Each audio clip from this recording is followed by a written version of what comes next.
Oke, assalamualaikum warahmatullahi wabarakatuh. Selamat malam. Apa kabar kalian semua? Semoga tetap dalam keadaan sehat walafiat ya, dan dalam lindungan Allah Subhanahu wa Ta'ala, serta teman-teman dan keluarganya dijauhkan dari wabah yang semakin hari semakin gak jelas dan semakin menyebar luas, yakni COVID-19.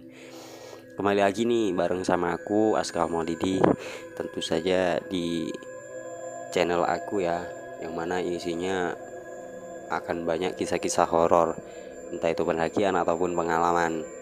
Buat teman-teman yang mau kirimkan cerita pengalaman horornya, bisa langsung ke email yang aku sediain di deskripsi ya. Di kesempatan kali ini nih, aku mau ceritakan sebuah pengalaman yang ada di tweetnya Hakuna Matata @penjahat Klausa. Jadi bisa dicek ya. Jadi ini tuh dia tuh mengalami kejadian ganjil atau kejadian horor ketika dia berada di warung. Nah, warung ini berada di tepi jalan. Seperti apa kisahnya? Silahkan simak video ini baik-baik. Sebelum ke ceritanya, buat teman-teman silahkan like, dan yang belum subscribe silahkan subscribe ya. Oh ya, mohon maaf nih kalau suara aku nantinya ada maklum lagi sakit gitu. Oke, langsung saja kita ke ceritanya. Simak video ini baik-baik. Sebelum tengah malam, jangan tonton sendirian. Warung gaib tepi jalan. Aku adalah mahasiswa di salah satu perguruan tinggi yang ada di Jawa Tengah. Tiap hari kalau dari kampus selalu pulang larut malam. Bukan ada mata kuliah tambahan, melainkan nongkrong. Ya nongkrong gak jelas gitu sih, untuk refreshing dengan teman-teman. Melihat jam sudah menunjukkan pukul 23.30 malam. Aku dan 3 teman, sebut saja namanya Ivan, Rizky, dan Sony, memutuskan untuk pulang.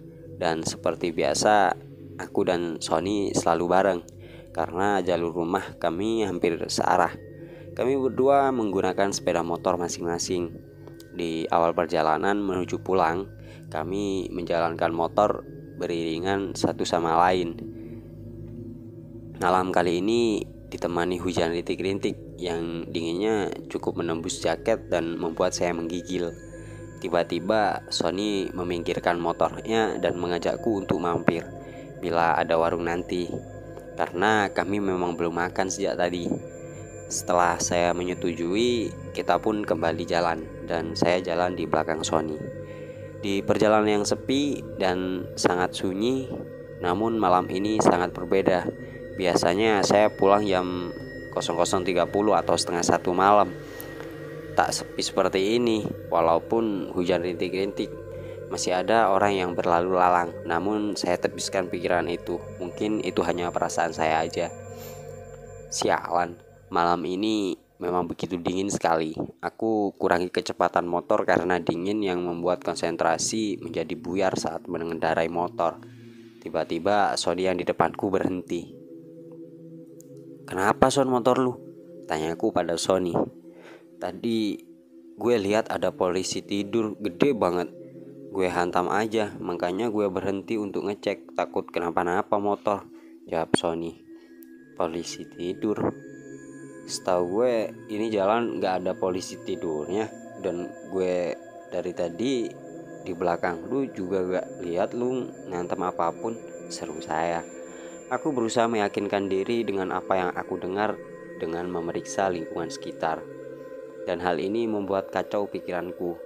Apa yang terjadi dan apa mungkin Sony hanya bercanda? Sony gak mungkin bercanda karena setahu saya dia itu orangnya kalem dan untuk bercanda pun jarang sekali. Setelah Sony mengecek motornya, kita kembali berjalan. Saya melihat sekitar. Ternyata hanya aku dan Sony saja yang berada di jalan malam itu. Dan itu yang membuatku heran dan penasaran. Tak lama dari kejauhan, samar-samar lampu 5 watt, dan begitu semakin dekat, itu ternyata sebuah warung. Warung itu tepat di sebelah kiri, sebuah baleho atau papan iklan besar yang masih kosong. Belum ada iklan yang terpasang. Akhirnya kami berhenti dan mampir ke warung tersebut. Saat aku turun dari motor, tiba-tiba kakiku pun tersandung papan kilometer yang tingginya selutut. dan cukup membuat kaki menjadi sakit. Sudahlah, faktor dingin dan sedikit kecapean membuatku gak melihat adanya papan kilometer itu. Kami berdua masuk ke warung tersebut. Tersedia bangku dan meja. Kami pun duduk. Setelah kami duduk, keluarlah seorang ibu-ibu dan seorang bapak. Sepertinya mereka suami istri dan menyapa dengan ramah sambil tersenyum. "Pesan apa, Mas?" tanya ibu warung itu sambil tersenyum. "Pesan kopinya 2, Bu. Kalau ada makanan ringan seperti roti juga pesan 2 ya, Bu," jawab Sony. Ibu itu tersenyum dan kembali masuk ke warung untuk membuat kopi. Sambil menunggu, saya pun iseng-iseng bertanya kepada suami si ibu warung. "Warungnya buka 24 jam ya, Bu?" tanyaku. "Iya, Mas, saya berjaga bergantian dengan suami saya," jawab ibu itu. "Malam ini dingin sekali ya, Bu, dan jalan begitu sepi sekali," ujarku. Dan ibu itu hanya tersenyum kepadaku. "Ini, Mas, kopi sama rotinya," ujar bapak. "Oh ya, terima kasih ya, Pak," jawab Xiaoni. "Saya buatkan tahu isi juga, dingin-dingin gini enak loh, Mas, untuk isi perut. Mas-mas ini masih hangat loh." Masih hangat loh, Mas," ujar ibu warung. "Iya, Bu, terima kasih," jawabku. Lagi-lagi ibu itu hanya tersenyum kepada kami, lalu aku ambil tahu isi itu. Kebetulan memang sangatlah lapar karena menerjang dinginnya malam ditambahi rintik hujan. Hal yang luar biasa ketika mencicipi hidangan yang sangat enak dan tak pernah kutemui kala itu. Seperti biasanya, saya habis makan, saya bakar sebatang rokok sambil menyeruput kopi hitam. Beberapa saat kemudian, "Semua tadi berapa, Bu?" "Kopi 2, roti 2, dan tahu isi kita berdua habiskan." "Hehe," ujar Sony sambil tertawa. "Semuanya 20.000, Mas," jawab ibu warung sambil tersenyum. Setelah kami membayarnya, kami pun segera melanjutkan perjalanan pulang. Saat kami menuju motor, lagi-lagi aku tersandung papan kilometer. Oke, kali ini aku benar-benar gak kelihatan deh. Penasaran dengan papan kilometer yang membuat kaki saya tersandung, aku pun melihatnya di sana tertulis KM 12. Setelah rasa penasaran saya hilang, akhirnya kami pun mulai perjalanan pulang. Jalan masih sepi, hujan rintik-rintik sepertinya tak mau berhenti juga. Di pertigaan jalan aku berpisah. Anehnya, dan di pertigaan jalan aku pun terpisah dengan Sony dan rumahku masih agak jauh sedikit. Anehnya, di jalan yang menuju ke rumahku tidak sepi seperti tadi. Ada beberapa kendaraan yang lalu lalang. Sialan, malam ini sangat aneh. Mungkin karena gue kelelahan, gumamku. Sesampainya di rumah, aku sholat isya dan membersihkan diri. Mata pun belum mau menutup, alias belum ngantuk. Aku pun mendengarkan lagu, tiba-tiba habis saya berdering ada panggilan masuk. Ternyata itu Sony. "Tadi lu ngerasa aneh gak selama perjalanan pulang, Dit?" tanya Sony melalui telepon. Iya sih," jawabku. "Kirain gue doang, Dit. Motor gue pas dicek di rumah ternyata gak ada yang rusak. Padahal tadi gue hantam polisi tidur gede banget," ujar Sony. "Ya syukur deh, Son. Sorry, gue capek banget nih. Gue tutup dulu ya. Besok di kampus aja ngomonginnya," jawab saya. Oke, Dit," ujar Sony. Karena perjalanan tadi membuatku bingung, akhirnya aku memutuskan untuk tidur dan menutup telepon dari Sony.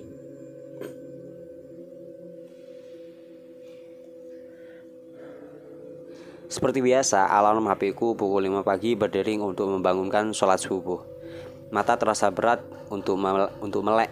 Namun, betapa kagetnya saya karena terlihat samar-samar bapak dan ibu warung itu sekarang tengah berdiri di sudut kamar dengan muka pucat dan tanpa berekspresi. Aroma busuk seketika menyelimuti seluruh ruanganku. Aku mencoba fokus pada penglihatanku dan betapa terkejutnya aku saat melihat sebuah piring yang ada di tangan sosok ibu itu.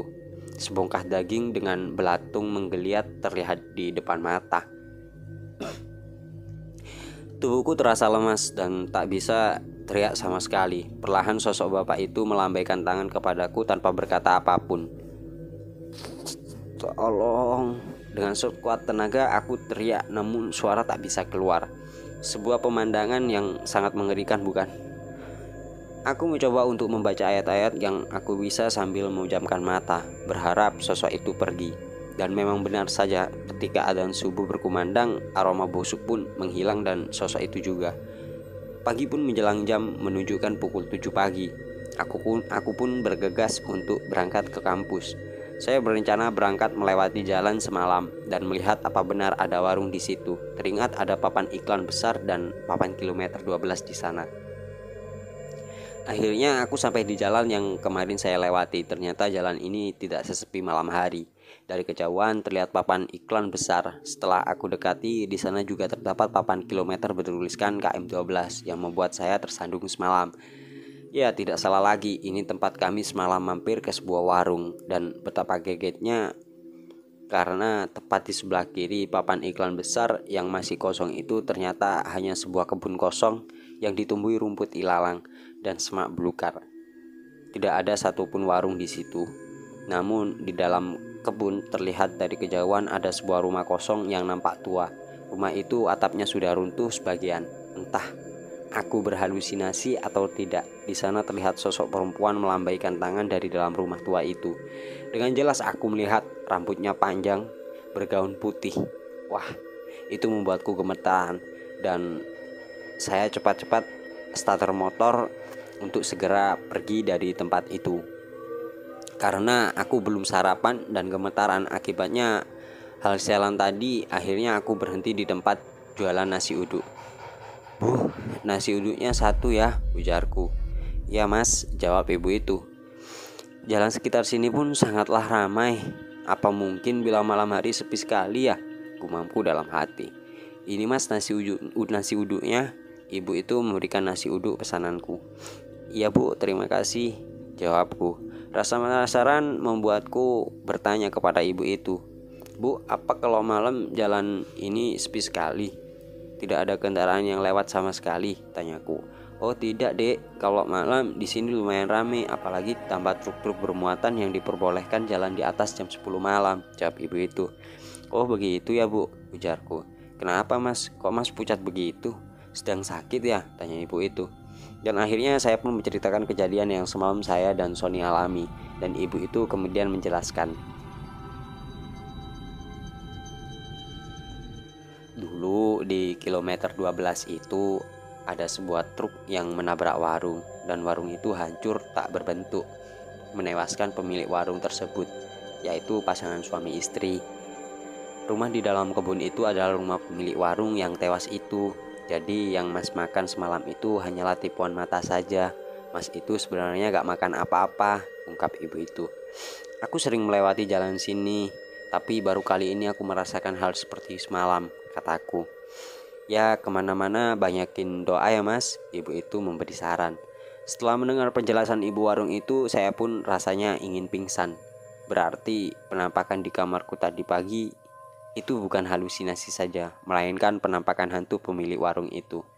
Beberapa hari kemudian, aku menceritakan kejadian yang aku alami ke Sony, dan ia juga mendapatkan gangguan yang sama.